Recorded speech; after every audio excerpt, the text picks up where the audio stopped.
With me is the founder of WikiLeaks. He's just published When Google Met WikiLeaks. Julian, thanks for inviting us into the Ecuadorian embassy. How did it come about that you could trust Google executives, one of the most powerful companies on earth, coming to meet you while you were under virtual house arrest? Well, I'm not sure that I trusted them any more than they trusted me, but it was a very interesting meeting between the most senior executive of Google, Eric Schmidt, now the chairman of Google, and myself during the middle of the Arab Spring with a secret meeting, and 3 other people also brought by Google to that meeting. What did you think they were there for? Well, nominally they were there in order to write a book on geopolitics and how the world would unfurl, and to conduct an interview with me. And I thought that probably was most of the reason why they're also maybe to speak to Google staff to try and make them look a bit less conservative and to get supportive of their engineers, and to try and get more strategic vision for how they wanted to deploy Google over the world and what were upcoming developments that I might know about that they might not.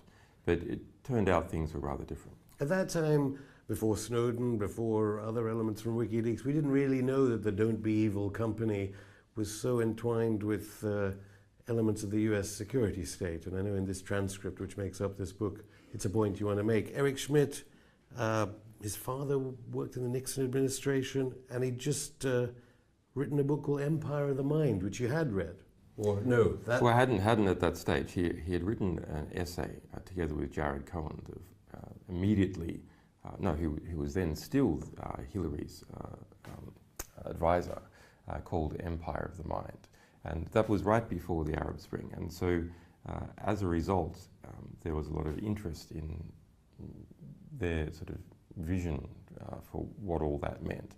And they went on to write a subsequent book, which is Google's vision, geopolitical vision for the world. And that got endorsements as well from Tony Blair and Henry Kissinger?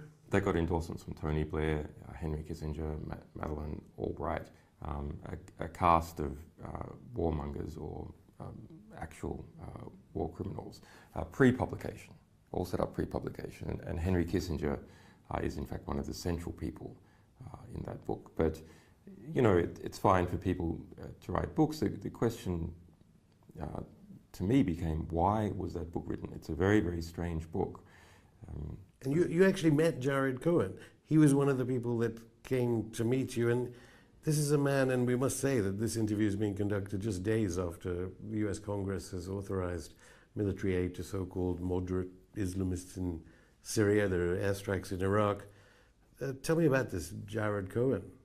So Jared Cohen was the previous advisor for Hillary.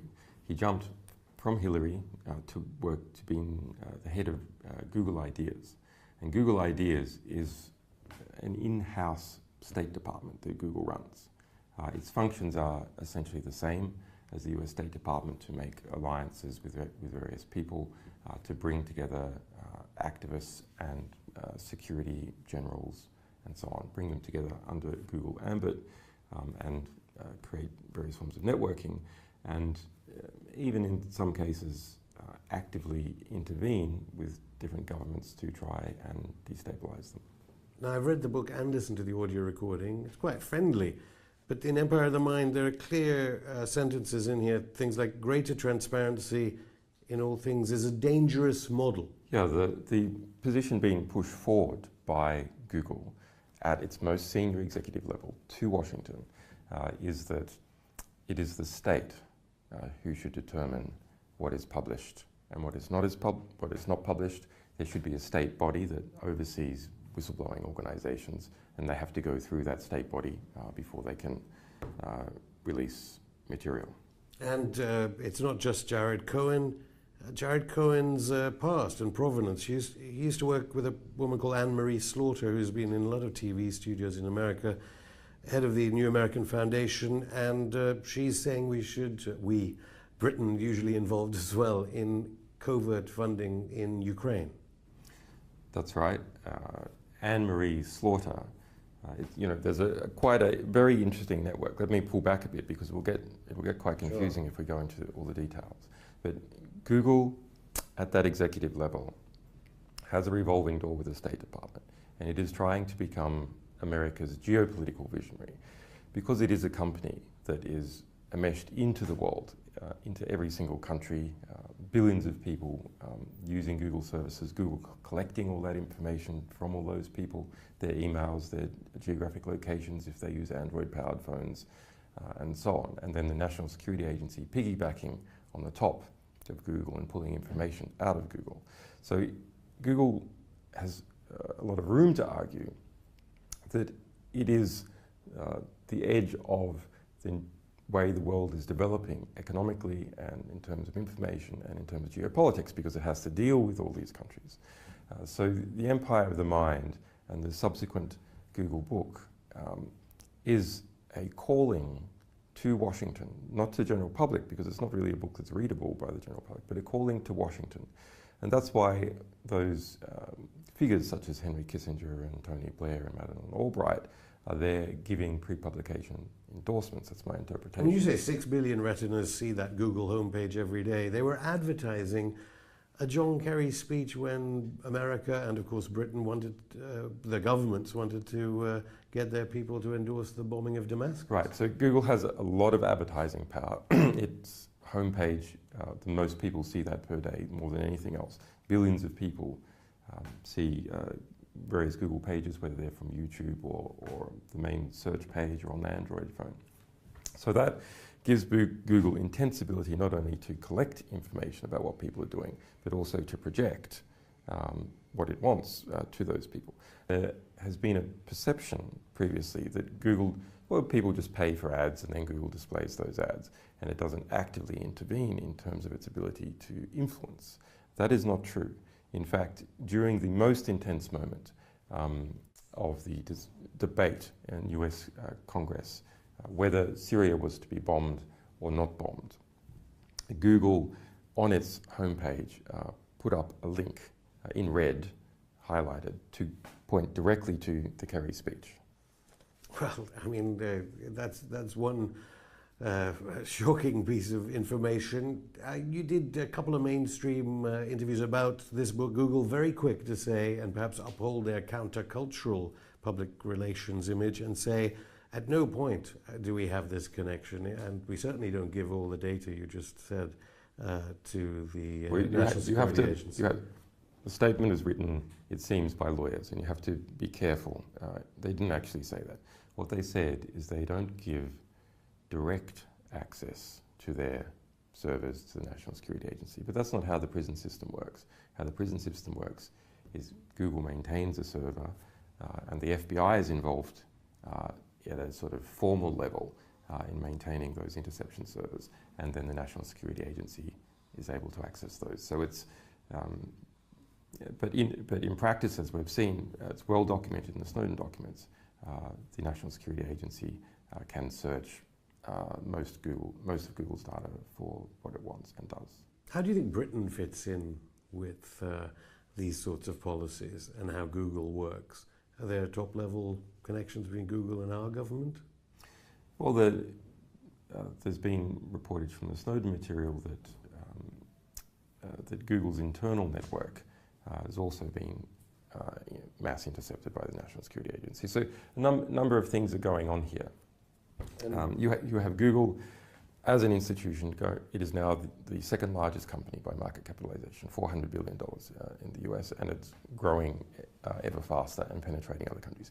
Even countries like China, which are perceived to be more or less free from Google because they've excluded Google really from the search market there, and they have Baidu. But all these smartphones mean that Google, in fact, is pulling lots of data out of China. Then you have Google's relationship, which is I document in the book, with the National Security Agency and the defense sector in the US. And that goes way back. In fact, to the very first paper that initiated Google was funded in part by DARPA, the Defense Advanced Research Projects Agency. Since 2002, Google has been involved in formal contracts with the National Security Agency of the United States. And then there is the National Security Agency intercepting Google's internal communications and communications that go to Google. So what we have here is a mixture of voluntary interaction at a sort of contract official level, social interaction at the level of senior executives of Google, and then we have coerced interaction, where just the fact that Google is collecting all this material, and that is part of its business model, to collect as much information about people and how they behave, to generate profiles of them, to make them as predictable as possible for advertising, that can then be intercepted. Even if the voluntary aspect of Google withdraws, even if the social aspect in terms of the network that Eric Schmidt is embedded in withdraws, or the in-house mini State Department they have, Google Ideas, withdraws.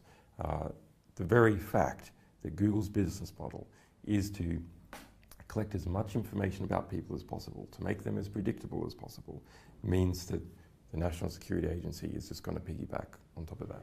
So what about all the breathless news we get about Google Glass? We shouldn't be it shouldn't be seen as so benign. Well, I mean, Google Glass is possibly a realization of some Orwellian horror, in the sense that this places Google between your eyes and the world. So not only is Google collecting your email if you use Gmail, if you use Android phone, not only is it collecting what you're thinking about when you're searching, your location information if you use Android phone, what interests you have on YouTube and so on, but we're able to collect directly the images that you are pulling through. I use an Android phone. How much? Well, 80% of phones now sold that are smartphones are Android, 80%, and that figure is increasing. So I do want you to mention the Dr. Strangelove moment when you're trying to get hold of Hillary Clinton, widely seen as the next Democratic presidential contender. All right, so what happens? Eric Schmidt, these Google senior executives come to see me, Eric Schmidt and 3 other people. I don't think too much about the 3 other people at the time, and we have this interesting conversation, which is documented in the book. And then a little bit later, I need to speak to the most senior person in the State Department. Hillary is the most senior person. And so we try to arrange that call, and for people who are maybe not familiar with these things, if you get your PA to try and arrange something with someone else's PA in some big departments, actually you can get up pretty high pretty quick. And there was this Dr. Strangelove moment where the State Department is saying, who wants to talk to Hillary? Julian Assange? Come on, is it really Julian Assange? How can we prove that it's Julian? How can you prove it's Julian Assange, et cetera, et cetera? And so we start progressing up the levels, and then we get a statement that there'll be a callback, which is not unsurprising, to check, et cetera. And we do get communications back, but we get them through a back channel. One of my other staff members who had arranged the Schmidt visit, the visit by Google, he got the call. And he got the call. Even though you called the State Department, not he got Google. the call from Eric Schmidt's then girlfriend, Lisa Shields, who doesn't work nominally for the State Department. She's the Chief of Communications of the Council of Foreign Relations. So the call came in, Julian wants to talk to Hillary. Okay, well, we need to make a back channel in the State Department. Who do we know that oh, that's right. Lisa Shields was just out there because we were told all about it. So get Lisa to be the back channel. So there we have a circumstance where the senior executive of Google was literally in bed with the State Department. But Julian, ever the publisher, even with a tag around your ankle, you ask Eric Schmidt, one of the most powerful corporation leaders in the world, whether he'll leak something to WikiLeaks. That's right. We asked that Eric Schmidt provide us with the secret Patriot Act requests that had been served on Google for to coerce Google to give information to the US intelligence. How did you even know that they existed? Because this is before Snowden. That's right. But I have been studying the National Security Agency for about 20 years, so we knew that this sort of thing was going on even before the Snowden revelations. The Snowden revelations are very important because they gave more detail. Anyway, so he became very nervous and said that he couldn't do that because that would be illegal. But I didn't realize at the time that the amount of, I thought the Google would be acting because it had been coerced rather than there was an element of voluntarism in its associations with the US military. He's since written complaining to the US government, isn't it? Google's issue is no, they shouldn't be doing it. Google's fighting against the National Security Agency. Initially when the Snowden thing broke, they were playing it down, and then Google, Facebook came out with an almost identical statement, clearly been worked on together, with this direct access line, trying to spin what had been occurring, and then more Snowden documents were released documenting more concretely. And then there appears to be perhaps even some pressure from within Google, from its lower level engineers who were a bit shocked to find out what was happening. And so Google has taken a more assertive approach in public subsequently. But ultimately, Google is part of the defense industrial base. That's said by the head of the NSA in an email to Eric Schmidt. It has very close associations with US foreign policy circles, and that's going to continue. And even if we got to the stage where Google, as an organization, rejected that notion that it should cooperate in some manner with what is going on, it can simply be coerced to do so.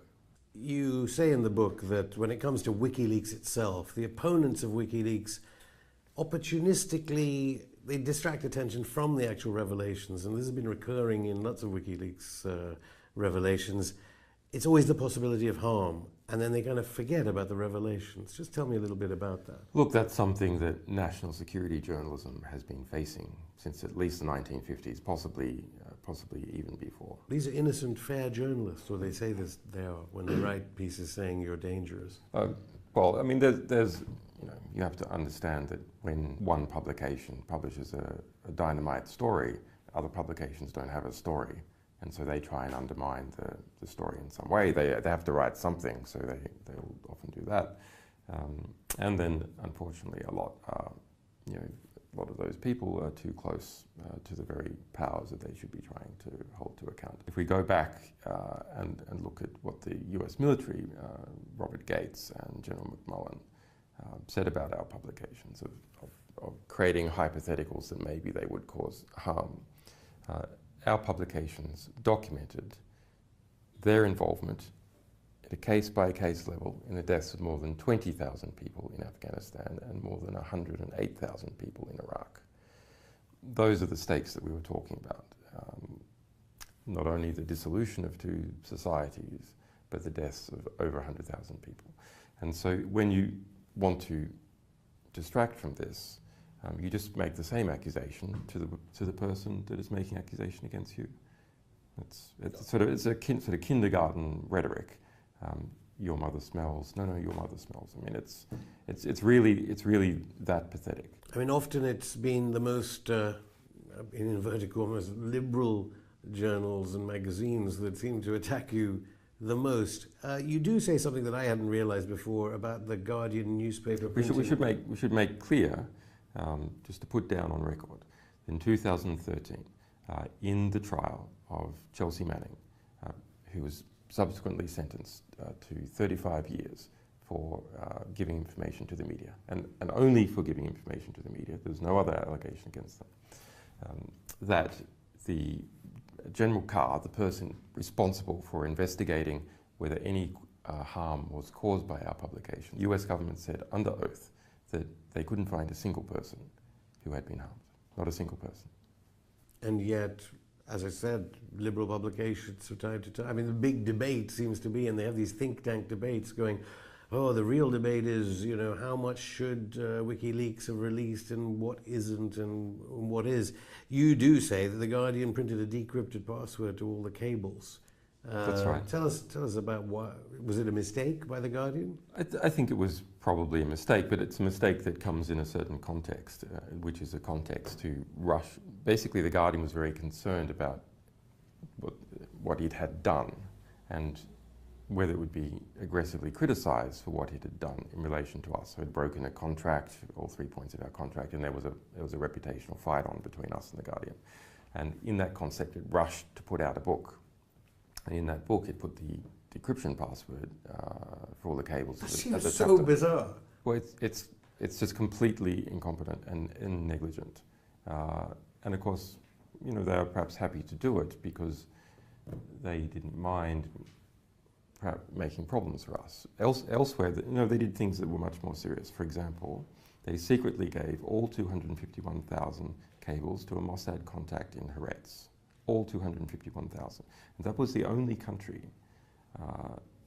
other than the New York Times, that was the only country that they gave all 251,000 cables. Why would they have done that? We don't know. I mean, of course, at this sort of time, when there was this fight on with The Guardian, there was a film that came out, We Steal Secrets. I think people go through. Just tell us a little bit about how that gave a totally false account, really, of who you are, what WikiLeaks was. I mean, there was a documentary funded by Universal, about $2 to $3 million in the US, and it was, you know, what is typically done in a sort of liberal sphere, which is you build them up and you knock them down, and so they took that trajectory. But we had seen that the filmmaker probably wasn't a trustworthy person, so we didn't want to be engaged in it, so we didn't give them any interviews, and that it's not very interesting. But they then went and became close to The Guardian. So in relation to that dispute about The Guardian's incompetence in putting the password in its book, they took The Guardian's. It all just jumbled up together. Arguably not as incompetent, all this stuff, as one event you relate in here about the Ministry of Defence here in Britain's reaction to WikiLeaks when it first started the Cablegate, telling British Telecom to... Oh yeah. What's that about? That was it was quite funny. I mean, someone at the MOD saw what you released. So we released a number of classified documents from the British Ministry of Defence, very interesting materials, including a 2,000-page document on how to stop leaks and how the number one enemy of the British MOD was not Russian spies, but was in fact investigative journalists. And okay, so then afterwards, as part of our due diligence to protect our sources, we filed the Freedom of Information Act request on the British Ministry of Defence to see if we could get a feeling whether there was any investigation going on and where it was leading. And we got materials out, and those materials showed that the British Ministry of Defence was sort of panicked that this material was there, and they're going, my God, there's pages and pages. In fact, there's hundreds of links, and they had 5 exclamation marks in a row. And then we've got to do something. And they're like, well, okay, let's tell British Telecom, who controls the internet for the Ministry of Defence, that to prevent anyone in the Ministry of Defence reading WikiLeaks. So the counterintelligence guys there neatly solved their problem, and their problem was that their bosses could read WikiLeaks and see Ministry of Defence material there. So they just censored WikiLeaks from their bosses, and as a result, the Ministry, it was great because we were still publishing material from the Ministry of Defence, but the heads of the Ministry of Defence couldn't see it. So ultimate just organisational systems design disaster. Of course, it does get very serious. I mean, it's almost an aside here in this book. I'm not even sure whether we can mention the intelligence security company, which you discovered was tendering for millions of dollars a month to target people associated with you and WikiLeaks. That's HB Gary. Yeah, I'm not sure. We'll probably bleep that out. But well, I think the company's wound up now because I think it's gone now, that company, as a result. The CEO resigned and so on. But there's seriously tenders of this kind going against publications that are whistleblowing. Tenders in that case for $2 million per month. $2 million per month paid for by the Bank of America to attack us, attack Glenn Greenwald as a supporter, the Snowden journalist. And the recommendation for those private intelligence companies to the Bank of America was given by the Department of Justice. Well, despite all of this, here you are in the Ecuadorian embassy. Chelsea Manning, as you said, decades prison sentence, the appeal coming up. You've still come out, WikiLeaks has still come out with the Finfisher leaks, which are part of a UK, formerly part of a UK Gamma group. Just tell us just a little bit about the Finfisher malware that you released to the public in the past few days. Put it in context, 80% of the National Security Agency is run by private industry. So when you think about what is the core of government, what is more government than anything else, you think it must be intelligence agencies. No, in fact, in the West, the intelligence agencies are now 80% run by private industry. And so a number of different private industries have started up to sell products to intelligence agencies around the world. And one of them is Gamma Group. And Gamma Group produces something called Finfisher.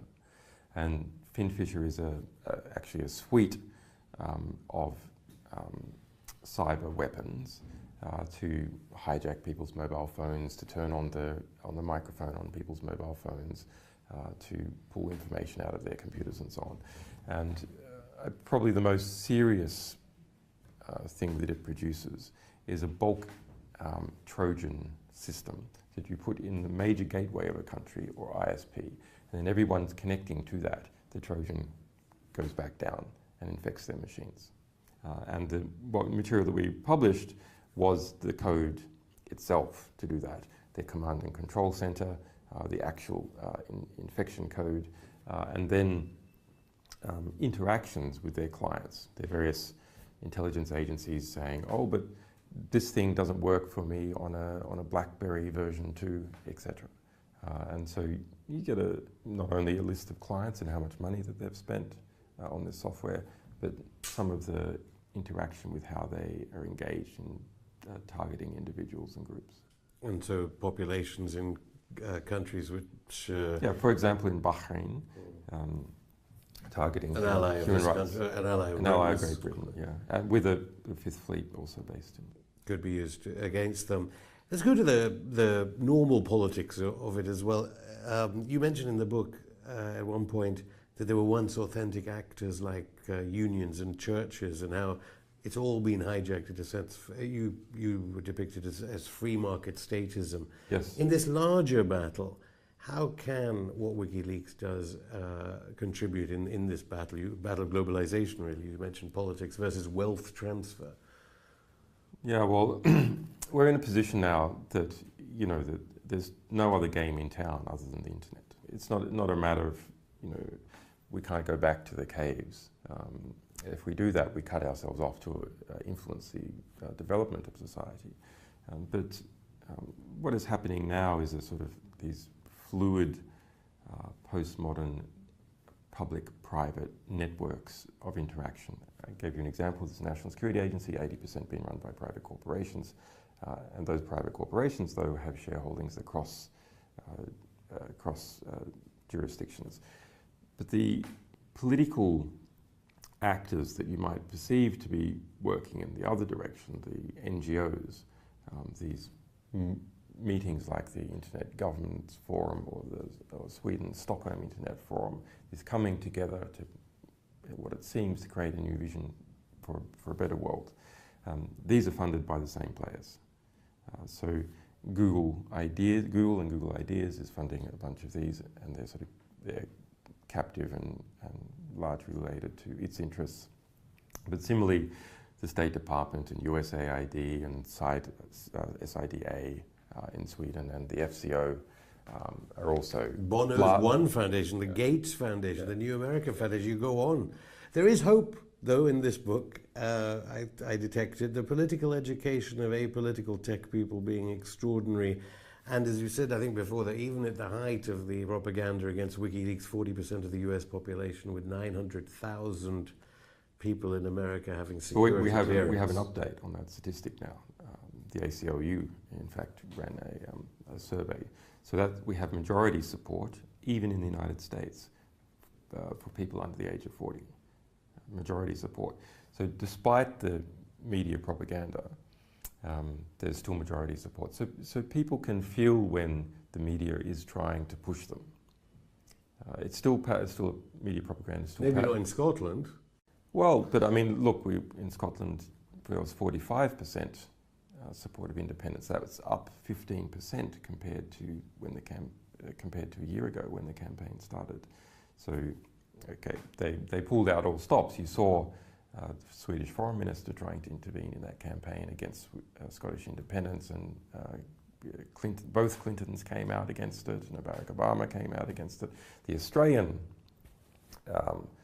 Prime Minister. I mean, Australia, this is a nation that got independence from the United Kingdom 100 years ago, and it's going there trying to deny the Scots. First to want to bomb Iraq again too, I think. But this security clearance issue, I suppose the most terrifying statistic in your book as regards the authorities, are you implying therefore that with hundreds of thousands of people who have the kind of security clearance that Edward Snowden has?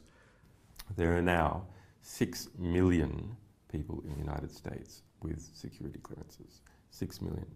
That is more than the population in Norway or New Zealand or Scotland. That is, in effect, a state within a state. Why is it a state within a state? Because people who have security clearances have extra laws that they're meant to obey, and their flow of information about how the state works, what rules and regulations and so on that exist within that state is kept within that state because they're classified. That's an extremely alarming phenomenon. But all it takes is one of them to write to you. If we go back to 2010, so just back to 2000, there was 2.5 million. So there's been more than a doubling of the size of the national security state within the US in just 4 or 5 years. But as a publisher, it's good news for you. It's good news for us in the sense that, yeah, the more people, I mean, if you think about it, 6 million people having security clearances, more than 1.5 million having top secret security. One must doubt, just one of them must doubt about US foreign policy at the moment. Exactly. Julian Assange, thank you. You're welcome, Afshin. Hillary's advisor called Empire of the Mind. And that was right before the Arab Spring. And so as a result, there was a lot of interest in their sort of vision for what all that meant. And they went on to write a subsequent book, which is Google's vision, geopolitical vision for the world. And that got endorsements as well from Tony Blair and Henry Kissinger? They got endorsements from Tony Blair, Henry Kissinger, Madeleine Albright, a cast of warmongers or actual war criminals, pre-publication, all set up pre-publication. And Henry Kissinger is in fact one of the central people in that book. But you know, it's fine for people to write books. The question to me became, why was that book written? It's a very, very strange book. And you actually met Jared Cohen. He was one of the people that came to meet you. And this is a man, and we must say that this interview is being conducted just days after the US Congress has authorized military aid to so-called moderate Islamists in Syria. There are airstrikes in Iraq. Tell me about this Jared Cohen. What were upcoming developments that I might know about that they might not? But it turned out things were rather different. At that time, before Snowden, before other elements from WikiLeaks, we didn't really know that the Don't Be Evil company was so entwined with elements of the US security state. And I know in this transcript, which makes up this book, it's a point you want to make. Eric Schmidt, his father worked in the Nixon administration, and he'd just written a book called Empire of the Mind, which you had read. Or no? Well, I hadn't at that stage. He had written an essay together with Jared Cohen immediately. He was then still... With me is the founder of WikiLeaks. He's just published When Google Met WikiLeaks. Julian, thanks for inviting us into the Ecuadorian embassy. How did it come about that you could trust Google executives, one of the most powerful companies on earth, coming to meet you while you were under virtual house arrest? Well, I'm not sure that I trusted them any more than they trusted me, but it was a very interesting meeting between the most senior executive of Google, Eric Schmidt, now the chairman of Google, and myself during the middle of the Arab Spring with a secret meeting, and 3 other people also brought by Google to that meeting. What did you think they were there for? Well, nominally they were there in order to write a book on geopolitics and how the world would unfurl, and to conduct an interview with me. And I thought that probably was most of the reason why they're there. Also maybe to speak to Google staff to try and make them look a bit less conservative and to get supportive of their engineers, and to try and get more strategic vision for how they wanted to deploy Google over the world.